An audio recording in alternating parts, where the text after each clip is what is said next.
কিভাবে এই জানলেন? বেয়াদব, তুমি এইখানে দাঁড়িয়ে ম্যাডামের সাথে কেন কথা বলছো? হ্যাঁ, যাও ক্লাসে যাও।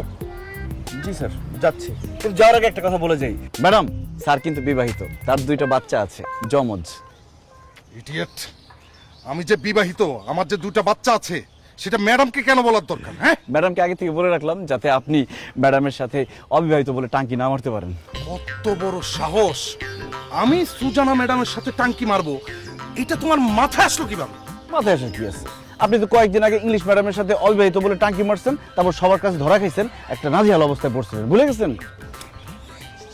ইয়েট, আমি ইংলিশ ম্যাডাম মিস রোকেয়ার সাথে ফান করেছিলাম, ওটা টাঙ্কি ছিল না। আর আমি কোথায় টাঙ্কি মারছি না মারছি সেটা নিয়ে তোমার বেশ খেয়াল আছে, কিন্তু তোমার পড়াশোনার ব্যাপারে তো তোমার কোনো খেয়াল নেই।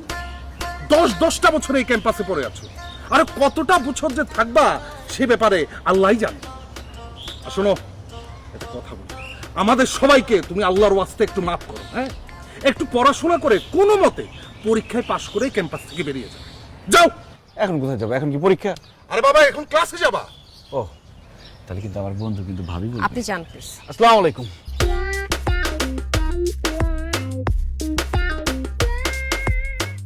আসলে ছেলেটা একটু বেয়াদব টাইপের, বুঝেছেন? ও একটা মিথ্যাবাদী, সবসময় মিথ্যা কথা। It's okay sir. আচ্ছা ম্যাডাম, আপনি কি বাংলা সিনেমার ওই গানটা শুনেছেন? কোন গান? ওই যে পড়ে না চোখের পলক, কি তোমার রূপের ঝলক। জি স্যার, শুনেছি। আমি শিওর গীতিকার আপনাকে উদ্দেশ্য করে এই গানটি লিখেছেন, কারণ আপনাকে দেখলেই আমার চোখের পলক পড়ে না আপনার রূপের ঝলকে। দোহাই লাগে, প্লিজ আপনি ক্যাম্পাসে বোরকা পরে আসবেন, তা না হলে আমি জ্ঞান হারাবো, আমি মরে যাব, আমাকে কেউ আর বাঁচাতে পারবে না। স্যার, আপনি একটু বেশি বেশি বলতেছেন। আমার আরো বেশি বলা উচিত ছিল, আমি খুবই কম বলেছি। আচ্ছা সুজানা ম্যাডাম, আপনি কি লাঞ্চ করেছেন? না স্যার, এখনো করা হয়নি। তাহলে চলুন আমরা দুজন একসাথে ক্যান্টিনে গিয়ে লাঞ্চ করি। আমি অবশ্য আজকে আপনার জন্য চেপা শুটকির ভর্তা এনেছি। Thank you so much for offering sir, but আমি খাবার বাসা থেকে নিয়ে এসেছি। কি হতো যদি আমার সাথে লাঞ্চ করতে? স্যার, আমি লাঞ্চ করি নাই, চলেন একসাথে করি। শুটকি মাছ আমার খুব পছন্দ। স্টুপিড, তুমি আবার এসছো, তোমার সাথে কেন আমি লাঞ্চ করতে যাব? স্যার, আপনার বয়স কত? আমার বয়স তো খুব বেশি না, ধরো 35 কি 36 ছুঁই। আর একটু কমাইলে আমার থেকে ছোট হয়ে যেতেন। স্যার, এই অল্প বয়সে আপনি মরতে চান? কিসের মধ্যে কি কথা বলছো? আমি মরতে চাইবো কেন? আপনি যে সুজানা ম্যাডামের সাথে টাঙ্কি মারার চেষ্টা করতেছিলেন, আপনি জানেন উনি কে? উনি উনাদের মহল্লার সব থেকে বড় মাস্তানের আদরের বোন।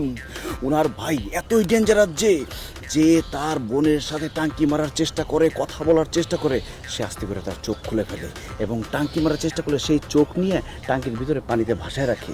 আপনার চোখ তো খুলে ফেলবে স্যার, পরে আপনি ভিক্ষা করে খাবেন। আমি এটা সহ্য করতে পারবো না স্যার।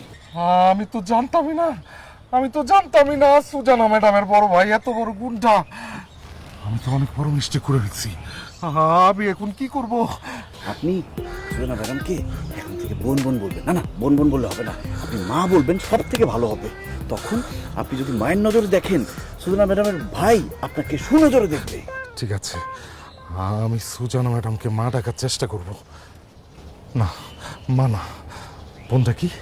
বোন ডাকলে আমার মনে হয় কাজ হবে, আপনি ঝামেলায় পড়বেন না। ঠিক আছে, আমি তাহলে এখন সুজানা ম্যাডামকে সরি বলে আসি। হ্যাঁ, কেন কি করেন? পরে সরি বলতে যাবেন, তার ভাইয়ের কাছে খবর চলে গেলে আরেক ঝামেলা হয়ে যাবে। আপনি এদিকে আসেন, ওদিকে ওই রাস্তায় যান না। এই শোনো না, স্যার তো ওই শুটকি ভর্তা নিয়ে আসছে, আমাদের সবাইকে নাকি খাওয়াবে, তাই না স্যার? হ্যাঁ হ্যাঁ, আসেন আসেন। হ্যাঁ হ্যাঁ।